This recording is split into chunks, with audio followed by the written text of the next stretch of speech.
देश भर में आज रात 12 बजे से 3 नए आपराधिक कानून लागू हो गए हैं। 51 साल बाद इन कानूनों में बदलाव किए गए हैं। आईपीसी और सीआरपीसी की जगह अब बीएनएस, बीएनएसएस और बीएसए ने जगह ले ली है। इन कानूनों में कई अहम बातें हैं, जैसे कि 1 जुलाई से पहले दर्ज किए गए मामलों में इन कानूनों में कोई असर नहीं होगा। 1 जुलाई से नए कानून के तहत अब एफआईआर दर्ज होगी और जांच भी बीएनएसएस में कुल 531 धाराएं हैं, जिसमें 177 प्रावधानों में संशोधन किया गया है। भारतीय न्याय संहिता में कुल 357 धाराएं हैं। इसी तहत भारतीय साक्ष्य अधिनियम में कुल 170 धाराएं हैं, जबकि नए कानून में 6 धाराओं को हटा दिया गया है और 2 नई धाराएं और 6 नई उप धाराएं जोड़ दी गई हैं। इस कानून में इलेक्ट्रॉनिक साक्ष्य पर भी जोर दिया गया है। फॉरेंसिक जांच को भी ज़्यादा अहमियत दी गई है।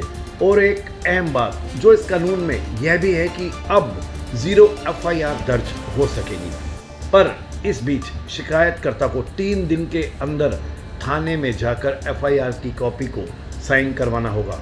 किसी भी एफआईआर में जल्द चार्जशीट दाखिल करनी होगी और चार्जशीट के दाखिल होने के 60 दिनों में कोर्ट को आरोप तय करने होंगे।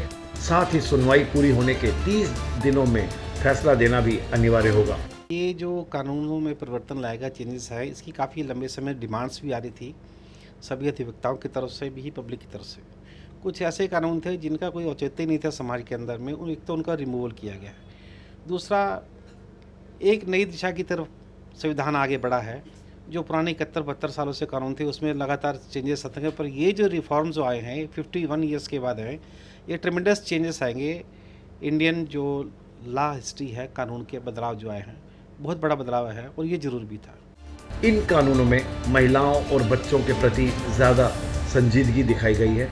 जहां एक तरफ रेप केस में सज़ा को बताया गया है, वहीं छोटी बच्चियों के साथ दुष्कर्म करने वालों को 20 साल से लेकर फांसी तक की सज़ा का प्रावधान दिया गया है। मॉब लिंचिंग को भी अपराध के दायरे में लाया गया है। साथ ही साथ चुनावों के दौरान अगर कोई चोरी या लूट की वारदात होती है तो उसे भी धारा 303, 304 में रखा गया है। नए कानूनों के बाद अब यह उम्मीद है कि आपराधिक मामलों में कमी होगी। प्रियंका शर्मा, किनी टाइम्स। तमाम बड़ी खबरों के लिए जुड़े रहें किनी टाइम्स के साथ। चैनल को लाइक, शेयर और सब्सक्राइब करना ना भूलें।